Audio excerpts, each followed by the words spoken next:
지금 당장 당신의 약장을 열어보면 당신을 서서히 죽음으로 몰아넣고 있는 무언가가 있을지도 모릅니다.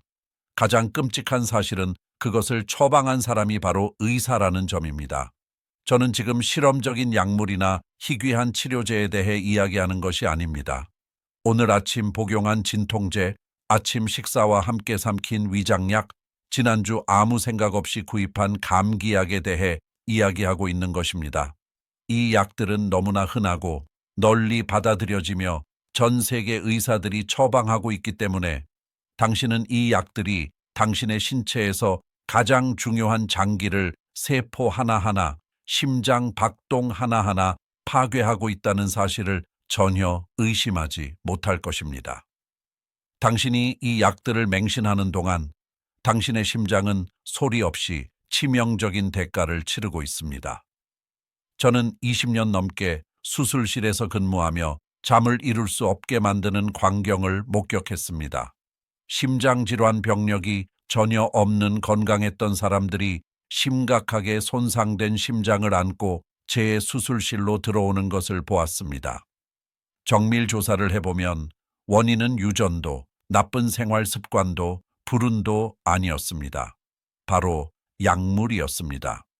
그들이 건강을 위해 올바른 일을 하고 있다고 믿으며 매일 챙겨 먹던 그 약들이 실제로는 가슴 속 시한폭탄의 연료를 공급하고 있었던 것입니다.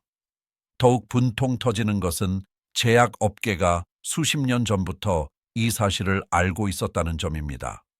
하지만 그들은 계속 판매하고 의사들은 계속 처방하며 여러분은 진짜 위험을 모른 채 계속 복용하고 있습니다. 오늘 저는 당신도 모르는 사이에 심장 근육을 약화시키고 있는 5가지 약물이 무엇인지, 왜 60세 이후에는 특히 위험한지, 그리고 자신을 보호하기 위해 당장 무엇을 할 수 있는지 정확히 알려드리겠습니다. 이는 과장이나 음모론이 아닙니다. 과학적 증거와 제가 직접 목격한 실제 사례에 기반한 진실입니다. 제가 들려드릴 이야기와 경고는 당신이 건강하게 오래 살 것인지 아니면 예기치 못한 심장마비, 통계의 숫자가 될 것인지를 결정짓는 차이가 될 수 있습니다. 본격적인 시작에 앞서 중요한 부탁을 드립니다. 이 정보가 필요한 더 많은 분께 닿을 수 있도록 좋아요와 구독을 눌러주시고 댓글로 현재 복용 중인 약을 적어주세요. 우리가 얼마나 위험에 노출되어 있는지 함께 확인해 봅시다. 첫 번째로 당신의 심장을 파괴하는 약물은 너무나 흔해서 아마 지금 당신의 지갑이나 부엌 서랍 속에 있을 것입니다. 바로 에드빌, 모트린 같은 비스테로이드성 소염 진통제 NSAIDs입니다. 두통, 관절염 등 통증이 생길 때마다 찾는 이 약들은 효과가 너무 빨라 심장이 치르는 대가를 잊게 만듭니다. 하지만 60세 이후, 특히 심장 질환이 있는 경우 이 약을 정기적으로 복용하는 것은 심혈관계를 두고 러시안 룰렛 게임을 하는 것과 같습니다. 미국 FDA는 이미 2005년에 이 약물들이 심장마비와 뇌졸중 위험을 높인다고 경고했지만 여전히 수많은 사람이 사탕처럼 이 약을 먹으며 심장을 손상시키고 있습니다. 마커스라는 72세 환자의 사례가 이를 증명합니다.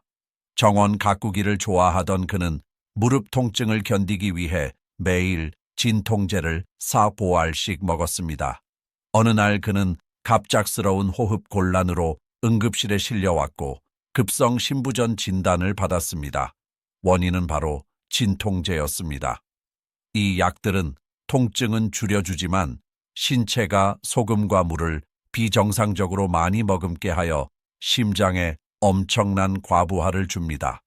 또한 혈관을 수축시켜 혈압을 급격히 높이는데 이는 고혈압 약의 효과까지 무력화시켜 소리 없는 화학 전쟁을 일으킵니다. 그 전쟁의 패배자는 언제나 당신의 심장입니다. 두 번째는 위산 역류나 속쓰림을 막기 위해 먹는 양성자 펌프 억제제 PPIs입니다.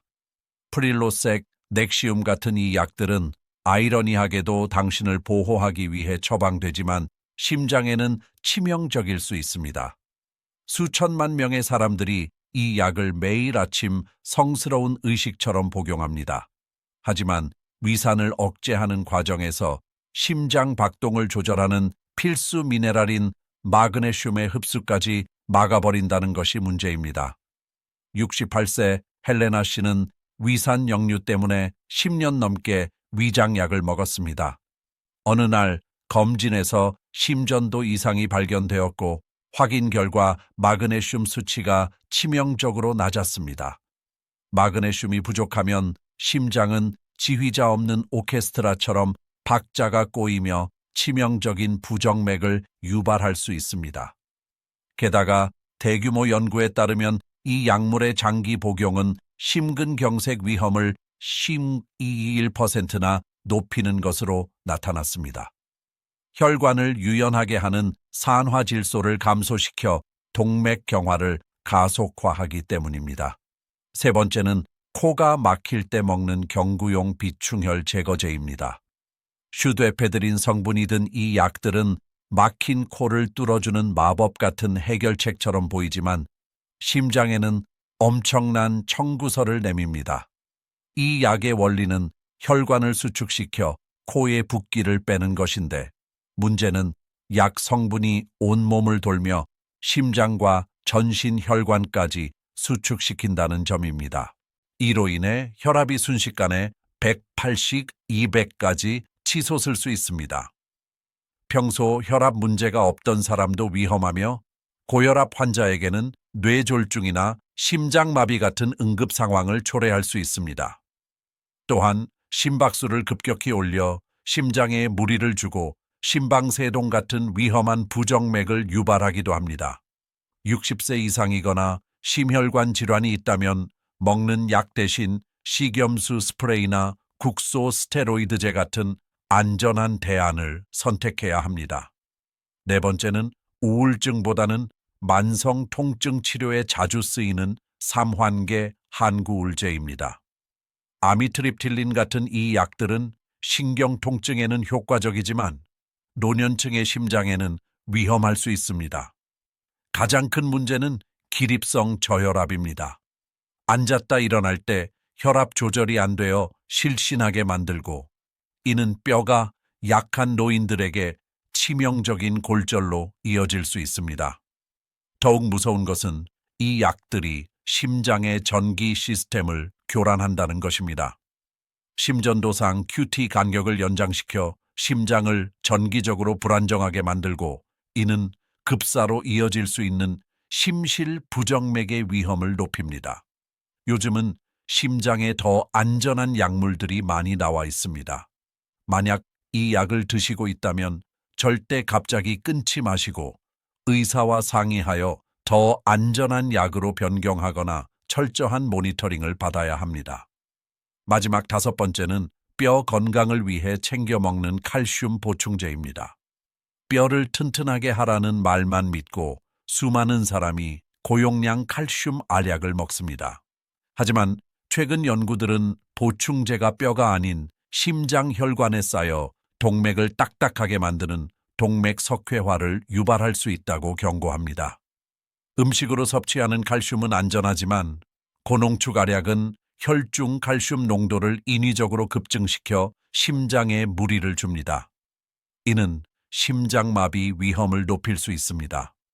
심한 골다공증 환자가 아니라면 굳이 위험을 감수하며 보충제를 먹을 필요는 없습니다. 요구르트, 시금치, 멸치 같은 자연식품으로 칼슘을 섭취하는 것이 심장과 뼈 모두를 지키는 가장 현명한 방법입니다. 오늘 우리는 무해해 보이는 5가지 약물이 어떻게 심장을 위협하는지 알게 되었습니다. 이 사실이 두렵게 느껴질 수 있지만 이 지식은 여러분에게 힘이 될 것입니다. 이제 여러분은 수동적인 환자가 아니라 자신의 건강을 지키는 주체적인 존재입니다. 이번 주에 당장 복용 중인 모든 약과 영양제 목록을 들고 의사를 찾아가십시오. 이 약이 제 심장에 안전한가요? 대체할 수 있는 더 안전한 약은 없나요? 라고 용기 있게 질문하십시오. 여러분의 심장은 수십 년간 묵묵히 여러분을 위해 뛰어왔습니다. 이제는 여러분이 그 심장을 지켜줄 차례입니다. 이 영상이 도움이 되었다면 소중한 사람들에게 공유해 주십시오. 작은 공유가 누군가의 생명을 구할 수도 있습니다. 그리고 댓글로 여러분의 이야기를 들려주십시오. 여러분의 심장은 대체 불가능합니다. 마치 생명이 달린 것처럼 소중히 지키십시오. 감사합니다.